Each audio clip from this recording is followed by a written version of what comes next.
Eita glória! Aleluia! Glória a Deus, meus irmãos. Graça e paz, tudo bem? Eu aqui, pastor Alex, mais uma vez com vocês, pastor da comunidade Vida Church aqui de Itajaí, aonde mais uma vez estaremos aqui na nossa escola de crescimento, nossa escola de sabedoria, tempo de aprender de Deus, tempo de viver o que a Bíblia diz e não o que as pessoas falam, tempo de viver aquilo que realmente é a verdade, mas a verdade de Deus e não a verdade dos homens. Amém, meus irmãos? Estamos juntos na parada aí? Amém? Vamos orar então para começarmos a nossa. Dá o nome aí que você quiser. Tá tudo certo. Mentoria, nossa escola de crescimento. Eu achei esse nome bonito. Escola de crescimento. É top, né? O que você acha? Então dê o nome aí. Escola de crescimento, onde eu e você vamos crescer em graça e sabedoria diante da presença de Deus. Amém? Glória a Deus. Vamos orar antes disso. Vamos orar. Pai, em nome de Jesus, eu quero te agradecer, Deus, por esse tempo maravilhoso que teremos aqui diante da tua presença, para podermos manifestar, para glorificar, para engrandecer o teu nome, porque tu és santo e poderoso. Muito obrigado, Pai. Muito obrigado. Eu te louvo e te agradeço por esse tempo maravilhoso que vamos ter. Em nome de Cristo Jesus. Amém. Amém. Glória a Deus. Amém. Olha só, antes de dar o título dessa aula, dessa mentoria, eu queria falar um pouquinho sobre alguns assuntos. Olha só, nós estamos vivendo tempos muito difíceis, né? A gente liga o tablet, ou o smartphone, ou o computador, ou a TV que é conectada na internet, o YouTube, as mídias sociais. Você diz, tem um cara pregando lá e dizendo assim, ó, se você se tornar cristão e plantar uma semente financeira, isso vai prosperar e a sua casa vai ser uma benção. Depois desse programa, outra pessoa, outro pregador vem e diz assim, ó, se você se tornar cristão e precisa renunciar a tudo que tem para que Deus possa abençoá-lo. Peraí, um fala de prosperidade e o outro fala de pobreza. E ambos estão usando a palavra de Deus. Agora, quem está certo no final das contas? Quem está certo no final? O que prega prosperidade ou o que prega o renunciar? Tudo e se tornar pobre. Agora, uma pergunta, às vezes as pessoas me fazem. Pastor, você acredita na teologia da prosperidade? Não. Eu acredito na prosperidade do céu. Mas numa teologia baseada numa prosperidade voltada para ganho, não. Eu não acredito porque a Bíblia não dá respaldo para isso. A Bíblia não dá respaldo para isso. Né? Eles usam textos que eu já vou falar sobre isso daqui a pouco. Né? Na realidade, assim, eu creio na prosperidade do céu. E prosperidade bíblica não tem a ver com ganho financeiro. Prosperidade bíblica tem a ver com sabedoria. É isso que significa prosperidade bíblica. Então nós temos que ter muita cautela antes de, porque o cara falou, porque o tal do cara lá falou uma coisa, o outro falou outra coisa. Não, não acredite nisso. Prosperidade bíblica tem a ver com conhecimento e sabedoria de Deus. É isso. Amém? Glória a Deus. O título da nossa mentoria, ela é Pobreza, Prosperidade e o Caminho do Vencedor. Olha que legal. Top, né? Então vamos lá. O que é correto biblicamente, né? Prosperidade ou pobreza? Essa é uma pergunta. Né? Com respeito ao assunto de dinheiro, existe basicamente três posições no nosso meio, vamos dizer assim, nosso meio evangélico. Primeiro, a teologia da pobreza, depois a teologia da prosperidade, depois a teologia da mordomia. Vamos lá. Teologia da pobreza, ela é baseada no livro de Lucas, capítulo 18, 25, né, que começa lá no 22, quando ele fala do jovem rico, né? Ele diz assim, porque é mais fácil passar um camelo pelo fundo de uma agulha do que entrar um rico no reino de Deus. Espera aí. Do que ele está dizendo? Do que ele está dizendo? Evidentemente, aqueles que defendem a teologia da pobreza não chama de teologia de pobreza, né? Ele dá outro nome lá.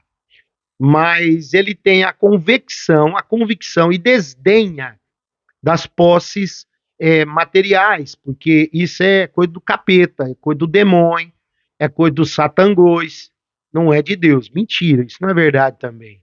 Isso também não é verdade. Me perdoe aí, mas não é verdade. Na realidade, assim, ó, A gente precisa ter um meio termo nisso tudo, né?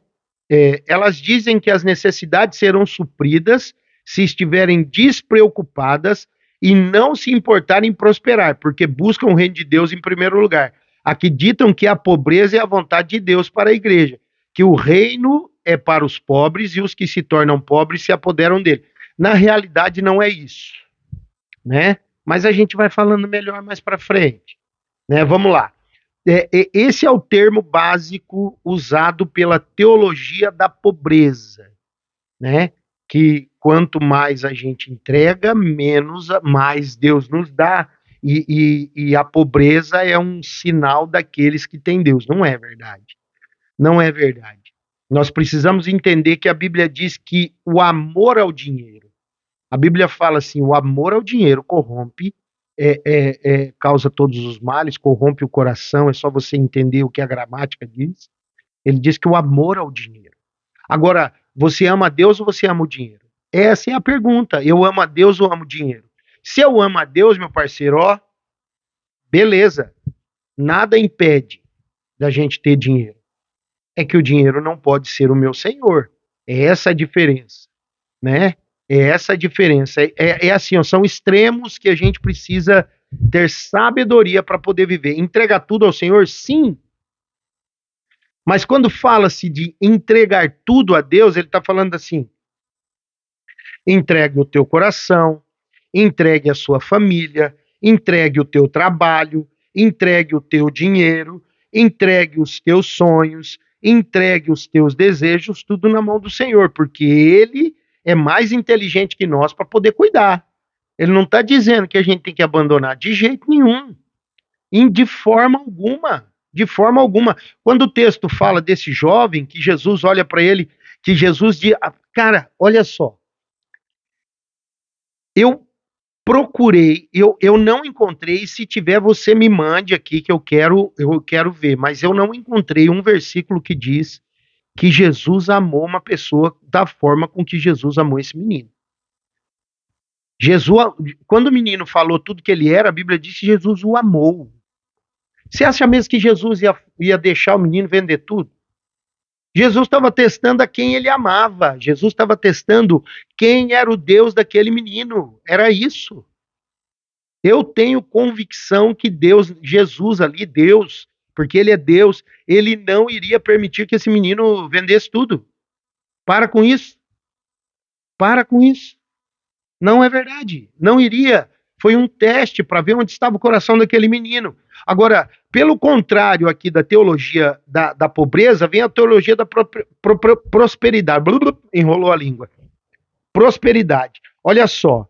Eles creem que a prosperidade é uma recompensa para o justo e consideram as posses bênção de Deus. Sua escritura favorita é Lucas 6,38. Dai e dar-se-vos-á boa medida, recalcada, sacudida, transbordante. Generosamente vos darão, porque com a medida com que tiveres medido, vos medirão também. Basicamente, ele serve um princípio de semeadura e de colheita. Quanto mais eu semeio, mais eu colho. É real? Sim. Claro que é. O princípio da semeadura é real. Se eu semear trigo, eu vou colher abóbora. É isso? Se eu semear feijão, eu vou colher arroz. Não. Aquilo que eu semear, eu vou colher. Se eu estou semeando amor, eu vou colher amor. Se eu estou semeando honestidade, eu vou colher honestidade. Se eu estou semeando na vida das pessoas, é natural que a minha vida também seja semeada num certo momento. Porque a colheita ela é tanto por bom quanto por ruim. Agora, se nós tivermos uma necessidade, devemos semear e Deus vai nos suprir de forma abundante? Não. Não. Na realidade, esse conceito de prosperidade é que quem tem essa ideia é que eles são donos daquilo que possuem. Para eles, a pobreza não é vontade de Deus, antes se trata de uma maldição. Não é assim, gente. Não é. Meu Deus. Meu Deus, esses dias atrás eu estava falando com um pastor da nossa igreja aqui, pastor de jovem, ele falando que ele viu um senhorzinho passando a pé, ele e a família, ele, a mulher e mais 3 ou 4 filhos cantando, indo para a igreja. Pobres, pessoas humildes financeiramente e felizes da vida porque estavam indo honrar e glorificar o Rei dos Reis. Dinheiro não é sinônimo de Deus e pobreza também não é sinônimo de Deus. Sinônimo de Deus é a minha vida pautada no que Ele quer. Sinônimo de Deus é uma família pautada no que a palavra diz e não no que a gente pensa. E isso é prosperidade verdadeira. Misericórdia. Agora nós precisamos ter um equilíbrio entre as duas, que é a teologia da mordomia. Olha só, é um equilíbrio entre as duas visões. Ela pega o melhor de ambas. A perspectiva da mordomia é que a prosperidade é um privilégio de Deus. Provavelmente, a parábola dos talentos é a melhor base para aqueles que creem na teologia da mordomia. Para nós que cremos, eu creio nisso, né? Para nós é o ponto central e não é renunciarmos e nem o que recebemos, mas é o que temos recebido. O que você tem recebido de Deus? A tua oração tem sido respondida? Qual que é a tua oração hoje? Olha só, para muitas pessoas, prosperidade pode ser a saúde. Recuperar a saúde é prosperidade. Recuperar um casamento que foi destruído por um pecado é a prosperidade. Recuperar um casamento que foi destruído por talvez a desinteligência, para não falar tolice. Estou sendo calmo, né? Para não falar o outro nome, né? Tolice. Você consegue entender? Isso pode ser prosperidade, né? Nós precisamos, e nós vemos, e é o que eu acredito, né? É que nós precisamos entender que a teologia da mordomia é que nós vem como que nós somos mordomos de Deus e não somos dono daquilo que possuímos, porque nós buscamos por sabedoria e procuramos ser fiéis diante de Deus. 1 Coríntios fala sobre isso. Mas qual é das duas posições é a correta? Primeiro a gente tem que enxergar assim, ó, problema entre todas elas. E eu vou falar um pouquinho de cada teologia aqui, né? O problema existe basicamente 4 pontos, né? 4 problemas, tanto com uma quanto com outra, né? Problema da teologia da pobreza. Vamos lá. Elas presumem que qualquer pessoa bem-sucedida financeiramente deve ser desonesta. Olha só, na verdade não é. Isso é ignorância espiritual. Olha só, na verdade, quando vem um irmão rico, elas presumem que pode ser rico por 2 razões: a riqueza foi adquirida de forma desonesta, ou que eles realmente amassem a Deus, teria dado dinheiro para as missões. E eles precisam ler Provérbios 22:2. O rico e o pobre se encontram. A um e a outro faz o Senhor. Peraí, o que tem a ver com isso? Fala para mim, né? Eles procuram fazer com que as pessoas bem-sucedidas se sintam culpadas pela sua prosperidade. Para tais pessoas, o dinheiro nunca poderia ser usado para o prazer e conforto pessoal. Meu irmão, você sabe qual é a minha oração para os meus irmãos da nossa igreja? É que eles prosperem de forma sobrenatural. É que eles prosperem na área financeira de forma sobrenatural. Porque a prosperidade também abre portas para o ministério. Pensa nisso. Agora não pode ser o foco de vida, né? Agora esse povo que tem essa teologia da pobreza, eles exageram na questão da obra sacrificial. Normalmente faz grandes sacrifícios ministeriais e costumam dizer: Deus me ama porque eu renunciei a tudo. Pensa bem. Eu já falei, renúncia. Renúncia é eu deixar aquilo que eu mais gosto nas mãos de outro cuidar. Quando eu renuncio, eu estou deixando assim: Deus, a minha vida agora é tua e é o Senhor que direciona. Só me diz o caminho que eu devo andar. Isso é renúncia, né? Esse povo se torna arrogante de tal forma com uma espiritualidade que eu vou falar uma coisa para você, eu tenho até medo deles, viu? Porque é um povo esquisito, né? Cara, e eles se colocam no padrão acima das pessoas. Ou eu sou crentão, sou. Não é nada.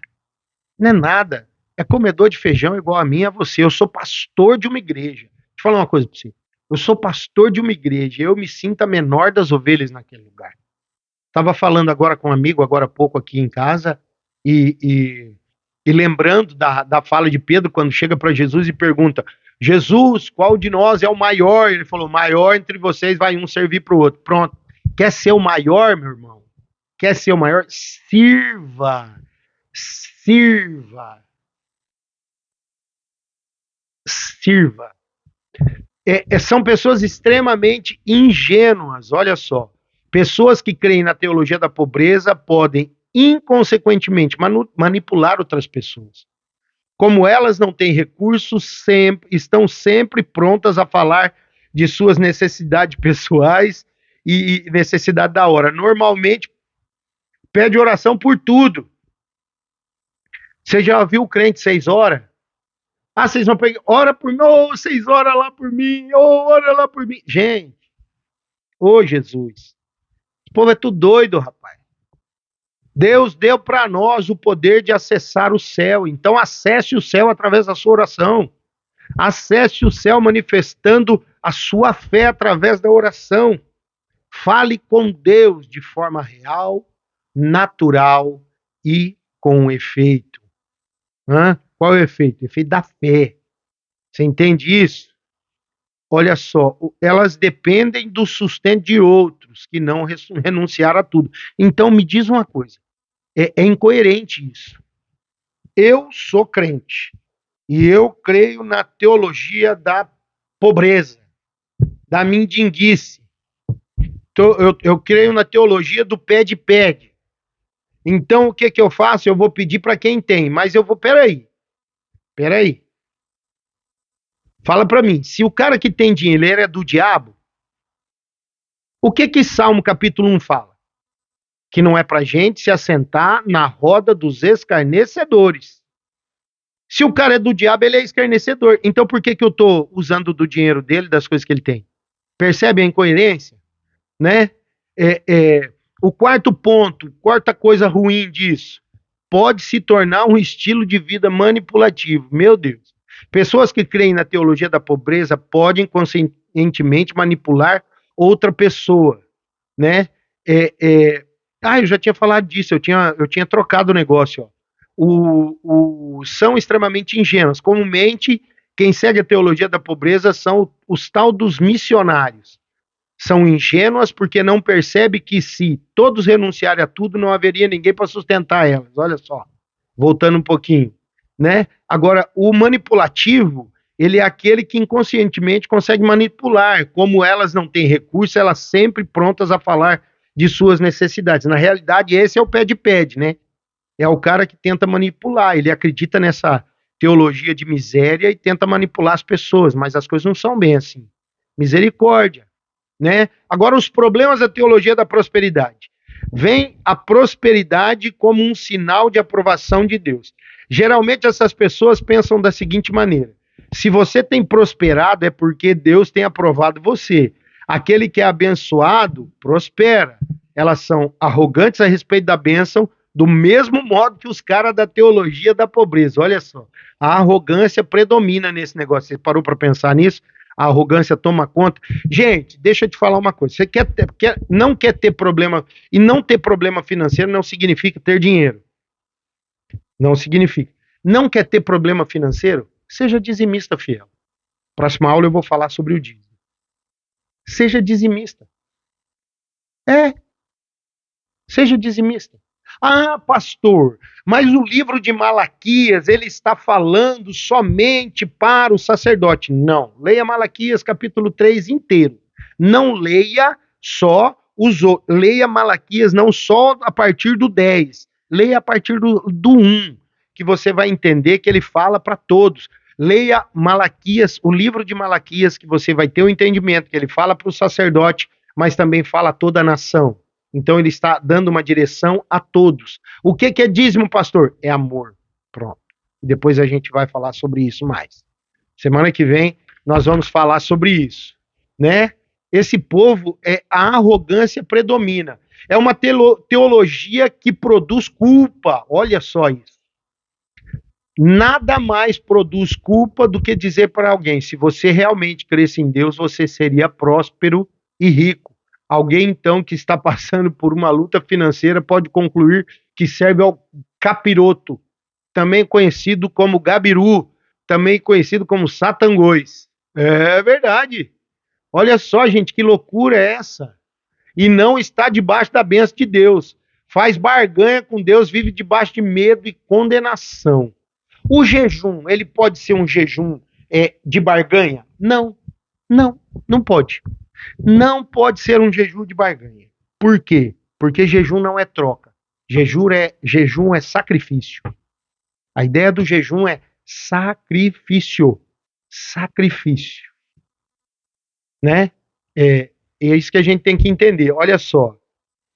Tem um texto na Bíblia que ele diz que ao pecador Deus dá trabalho. E eles usam esse texto também para poder diminuir essa pessoa. Meu Deus. Meu Deus. A teologia da prosperidade, ele estimula motivações que não foram dadas por Deus, né? A gente precisa ser muito cuidadoso, né, com as nossas motivações, porque a gente pode acabar tentado a fazer negócios com Deus, eu acabei de falar. É possível que alguém simplesmente sirva a Deus porque alguém lhe fez a promessa de que ele ficaria rico ou que receberia 100 vezes mais do que ofereceu. Misericórdia. Meu Deus. Meu Deus, uma pausinha para tomar água, mas é terrível isso, né? Promessa que você andar com Deus você vai ficar rico. Aonde isso, gente? Fala para mim então que eu talvez então eu tenha conhecido Deus errado, porque em nenhum momento Deus me falou que eu ia ficar rico se eu andasse com ele, né? E para mim o pior dos erros é negar a sabedoria de Deus, a soberania de Deus. Olha só, o pensamento é que depois de algum tipo de transação com Deus, ele será obrigado a abençoá-lo, porque ele deve alguma coisa. O Senhor, contudo, não deve nada. Deus não te deve nada. Tudo que ele faz é baseado na graça. Eu falei semana passada sobre a graça. Eu venho falando sobre a graça de Deus. Olha só, tanta teologia quanto da prosperidade, quanto da pobreza, as duas são baseadas no orgulho de ter ou não ter dinheiro. É baseado nisso. É arrogante. É um arrogante dizendo eu não mereço ou eu mereço admiração, quanto eu prosperei ou quanto eu sou pobre. Isso é maldito. Isso aí tira toda a graça, tira toda a sabedoria de Deus e coloca o homem em primeiro lugar. Coloca o homem num patamar que não é dele. Coloca o homem num lugar que não é dele. A soberania é do Senhor e não é do homem. Maldito aquele que tira a sabedoria de Deus e coloca a sabedoria do homem. Nós somos cristãos e cristão é cristocêntrico, não é antropocêntrico. Tem Cristo como base de vida e não o homem como base de vida. Coloca isso na tua cabeça. Se você ainda não entendeu, que eu creio que todos que vão assistir são fera no bagulho, e entenderam isso, nós precisamos entender que nós não somos donos de nada. De nada. Nós merecemos alguma coisa? Não. Pecadores. Romanos 3:23. Todos pecaram e destituídos, afastados, separados, desgramados estão da glória de Deus, mas justificados por Cristo Jesus, o nosso Redentor. Aleluia! Pronto. Nós não merecemos, mas Deus nos ama ao ponto de nos dar. Amém, meus irmãos? Vamos lá? Vamos lá? Princípios da teologia da mordomia. Olha que bênção. Deus é o dono de tudo. Salmo 24:1. Ao Senhor pertence a terra e tudo o que nela se contém. O mundo e os que nele habitam pertencem a Deus. A Bíblia revela que até mesmo os itens específicos possuídos por Deus. Levítico 25, ó. Também a terra não se venderá nem em perpetuidade, porque a terra é minha, assim diz o Senhor. Na verdade, nós não temos nada, pois tudo é do Senhor. E somente Ele nos dá para administrarmos. É nisso que eu acredito. Primeiro princípio é que precisamos aprender como discípulos é que temos um Senhor, um Deus, que são três. Isso é uma outra conversa. Tem uns loucos falando aí que Jesus não é Deus. Tem um cara aí que ele só fala Abracabaruxua, ele só quer falar hebraico, quer falar grego, mas não sabe nada e fica falando essas coisas aí. Kadosh Baruhu, sim, é o nome. Mas eu sou brasileiro. Eu falo português. Eu não sou judeu. Conheço um pouco, mas não sou. Preciso aprender mais? Sim, mas eu não sou judeu. Então entenda, eu não sou dono de nada. Deus é dono de tudo. Cristo é filho do dono de tudo. E nós fomos resgatados com ele. Amém? Imagine que nós temos uma escritura de posse de uma fazenda. Mas, de fato, quem é o dono da terra? Deus. Ageu 2, no versículo 8, o Senhor diz assim: minha prata, meu é o ouro, diz o Senhor dos Exércitos. Nós somos mordomos. Deus é o dono dos minerais que estão na terra. Então Deus é dono de tudo. Salmo 50:10 diz: pois são meus todos os animais do bosque e as alimárias ou milhares sobre as montanhas são de Deus. Então a terra, o ouro, a prata, os animais, o campo, as árvores, as hortaliças, tudo é do Senhor. Tudo é de Deus. Tudo é de Deus. E a gente tem que reconhecer isso. Quando eu reconheço isso, eu reconheço a soberania de Deus, a soberania do céu. A gente tem que ter no nosso coração isso. Se nós prestaremos conta diante de Deus daquilo que nós fazemos com o que é dele. Então nós somos administradores, mordomos. Se nós quisermos ser cristãos vencedores e discípulos genuínos, devemos transferir a ele a posse de tudo, o domínio de tudo aquilo que está na minha vida. Foi o que eu falei no início. Minha família, minha casa, meus filhos, minhas posses, meu dinheiro, tudo é do Senhor. Olha só, Jó 1:21. E disse: no saí do ventre da minha mãe, e no voltarei. O Senhor o deu e o Senhor o tomou. Bendito seja o nome do Senhor. Eu nasci pelado e vou morrer pelado, irmão. Vou morrer pelado, não adianta. Eu vou ser enterrado, a terra vai comer. O que vai para Deus é a nossa alma, o espírito volta para Deus. O proprietário tem direito, o mordomo ou o servo tem responsabilidade. Olha! O proprietário tem direito, o administrador, o mordomo, o servo tem responsabilidade. O proprietário define o quanto deseja dar a cada um dos seus servos. E os servos devem prestar conta. Se é servo do Senhor, preste conta a Deus. Ele não deu o mesmo para todos. O mesmo tanto, a mesma quantia. Não. Nós achamos que que não é muito justo alguns receberem mais do que outros. Mas não. Devemos discutir como o Senhor administra aquilo que é dele? Claro que não. Deus me deu recursos e eu, seu mordomo, preciso usar esses recursos para que o seu propósito na terra seja alcançado. Entende isso?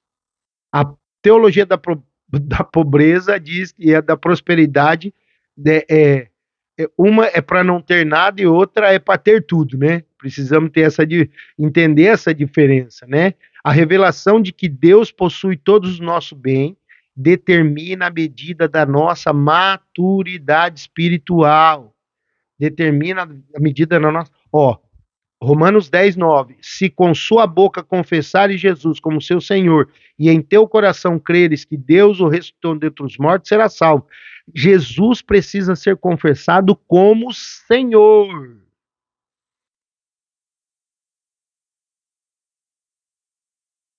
Na, é, é, nos dias de Jesus, quando alguém era chamado de Senhor, significava que ele era dono de algo e eu era um escravo dele. Será que um escravo possui alguma coisa? Claro que não. Então pegue olha só, a sua carteira de fotos, pegue a sua carteira, as fotos da sua esposa, dos seus filhos, e explique que eles não pertencem a você, mas a Jesus. E porque a sua esposa e seus filhos pertencem a Cristo, e ele vai cobrar a maneira com que você trata a sua esposa e seus filhos. Agora, pegue o dinheiro da sua carteira e aplique e explique que nada disso lhe pertence. Em verdade, não deve afetar apenas como nós ofertamos. Afetar aquilo que nós ofertamos a Deus todos os domingos. Isso deve afetar a maneira com que eu cuido das minhas finanças ao longo da semana. Entenda isso. Uma vez que o dinheiro pertence a Jesus, eu deveria analisar tudo antes de o que for comprar, o que eu for alugar, o que eu for arrendar, e perguntar se tal gasto seria de acordo com a vontade de Deus. É essencial para nós que somos cristãos percebermos que as nossas posses pertencem a Deus. E se esse entendimento, e é esse entendimento que nos leva a crescer de forma sobrenatural. Toda decisão financeira é uma decisão espiritual. Olha só, para quem crê nos princípios da mordomia, né? Alguns imaginam que são submissos ao Senhor porque dão o dízimo. Logicamente, devolver o dízimo é importante, mas não traduz completamente a nossa submissão a Deus. Eu dou o dízimo e durante a semana eu tenho uma amante. Peraí. Eu dou o dízimo e durante a semana eu passo a perna nos outros. Olha só, é, é,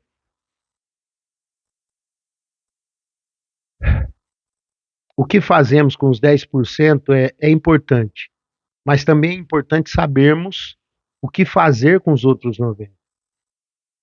Muitos reclamam que são dizimistas e mesmo assim não prosperam. É aquilo que eu falei. O dízimo não está ligado à prosperidade financeira, gente. Não está, por favor, não está, né?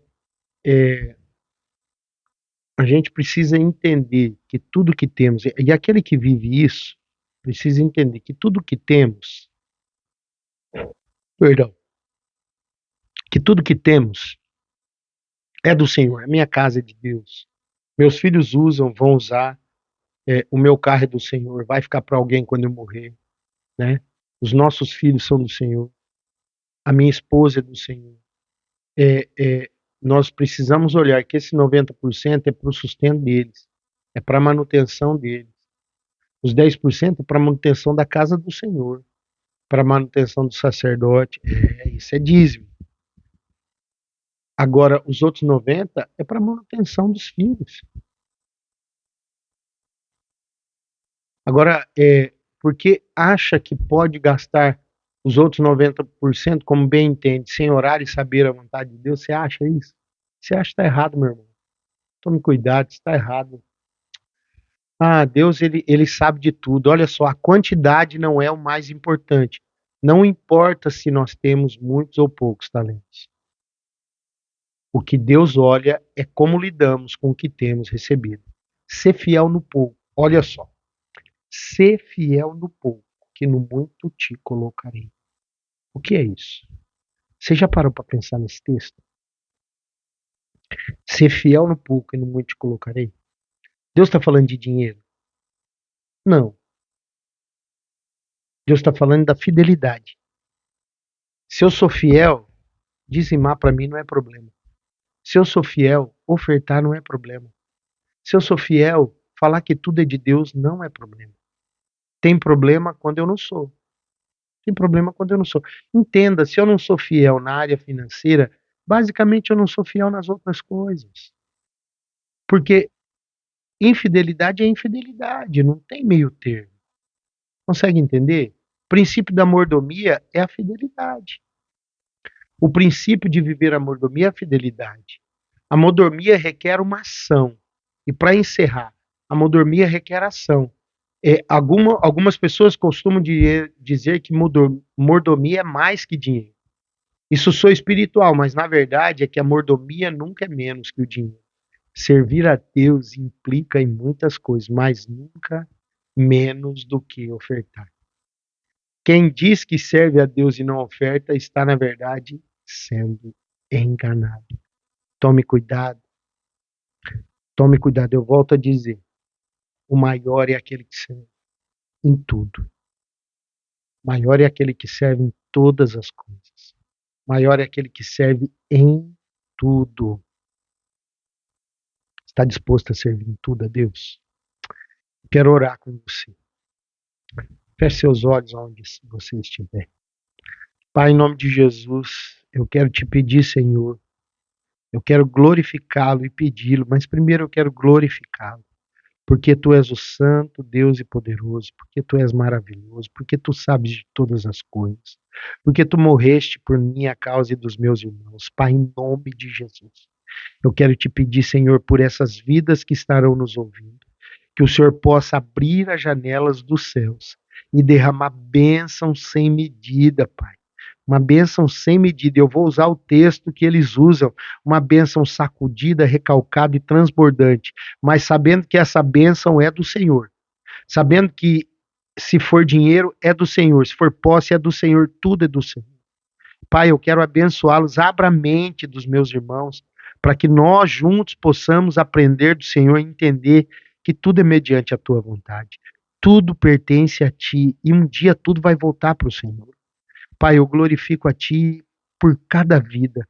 Pai, eu abençoo e profetizo um tempo sobrenatural de prosperidade e sabedoria sobre a vida de cada um que estará me ouvindo. Pai, eu quero profetizar um novo tempo, um tempo de alegria.